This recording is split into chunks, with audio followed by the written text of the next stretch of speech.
Jadi, di sini saya akan menjelaskan tentang garis singgung lingkaran. Nah, konsep garis singgung lingkaran itu ada tiga.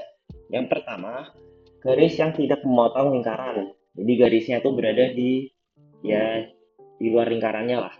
Lalu garis melewati lingkaran di satu titik. Nah, ini tuh garisnya berada bersinggungan dengan lingkaran tersebut. Lalu ada garis yang memotong lingkaran di dua titik. Jadi garis itu melewati dua titik lingkaran di sini dan satunya lagi.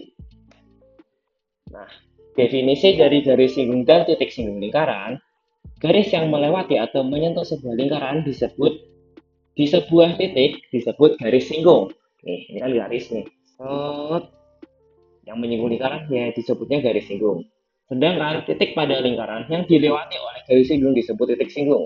Jadi titiknya ini itu namanya titik singgung.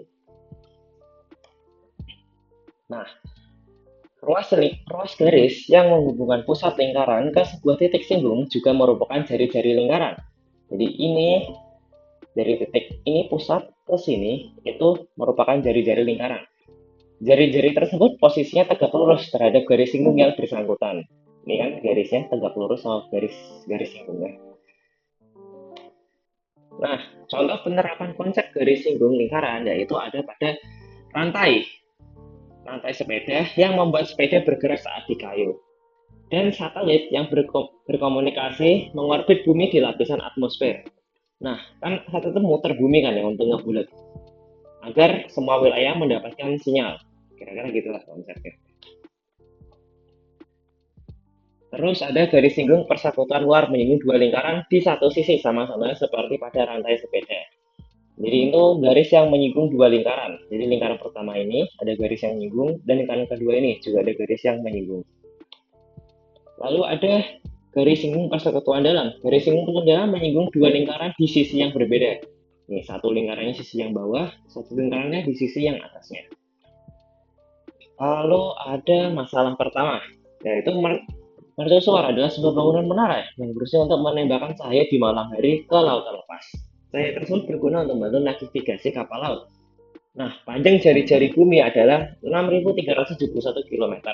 Sebuah puncak mercusuar berada pada ketinggian 100 meter DPL. Berapakah jarak maksimal cahaya yang dapat ditembakkan? Nah, jadi cara penyelesaiannya yaitu kita dapat menggunakan teorema Pythagoras dalam kilometer. Menggunakan X kuadrat sama dengan R tambah T kuadrat dikurangi R kuadrat.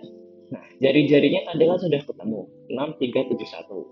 Ini jari-jarinya nih, yang segini, itu 6371. Ditambah 0,1 dikurangi 6371 lagi. Dan mendapatkan hasilnya itu 1274,21. Ini karena X kuadrat kita temukan X, jadi di akar ya 1274 nya tadi sehingga menghasilkan 35,7. Jadi jarak cahaya terjauh yang dapat ditembakkan adalah 35,7 km. Lanjut, masalah kedua yaitu ada sebuah satelit komunikasi mengorbit pada bumi di ketinggian 35.786 km di atas permukaan bumi. Satelit tersebut mengorbit bumi pada titik yang tetap, misalnya titik A. Panjang jari-jari bumi adalah 6.371 km dan keliling bumi adalah 40.075 km. Tentukan wilayah di bumi yang mendapatkan sinyal satelit mengacu pada di titik A. Nah, jadi cara ngerjainnya kita bisa mengidentifikasi dulu ya. A adalah titik acuan di bumi di mana satelit mengorbit secara tetap. Jadi ini ini jadi ini A kan A satelit, ini juga A kira-kira gitu lah ya. Terus terus yang A ini A yang ada petiknya adalah titik di atmosfer sejauh 35.780 km dari titik A. Jadi A ini tuh sebenarnya tuh sama, cuma dia beda jarak aja. Jadi tuh dia tuh gerakannya tuh bakalan tetap ngikutin aja gitu. B adalah titik terjauh di bumi yang akan mendapatkan sinyal. Jadi ya satelit kan mantulin sinyal ya. Jadi sini misal B itu titik terjauhnya. Nah, AB adalah panjang ruas garis singgung dari satelit ke permukaan bumi. Kita pertama-tama mencari panjang dari AB. AB kuadrat sama dengan A 0 kuadrat dikurangi 0,2 kuadrat, itu titik pusatnya.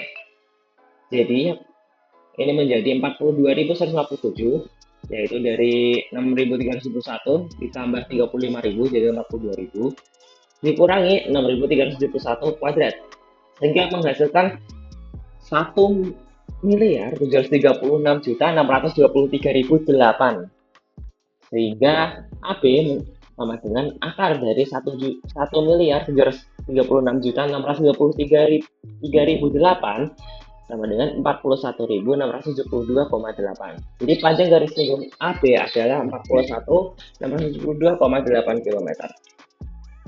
Nah, kita bisa mencari panjang busur AB, yaitu menggunakan cos A OB sama dengan 6 dibagi 42.157, sehingga menghasilkan 0,151. Menggunakan sifat trigonometri didapatkan sudut A OB sama dengan 81,31 derajat. Perbandingan busur dan keliling, jadi 81,31 derajat dibagi 31 derajat sama dengan AB dibagi 40.075. AB sama dengan 9.051,4. Panjang busur AB adalah 9.051,4 km. Nah, kita akan menggunakan mesin wilayah yang mendapat sinyal. Jadi ini lingkaran juga ya, ini sinyal pusatnya di sini dan ini jangkauannya. Karena bumi ini 3 dimensi, jadi kita bisa menggunakan panjang busur AB sebagai radius dari wilayah yang akan mendapatkan sinyal dari satelit. Wilayah yang mendapatkan sinyal dari satelit yaitu wilayah dengan radius sejauh 9.051,4 km dari titik A. Terima kasih. Wassalamualaikum warahmatullahi wabarakatuh.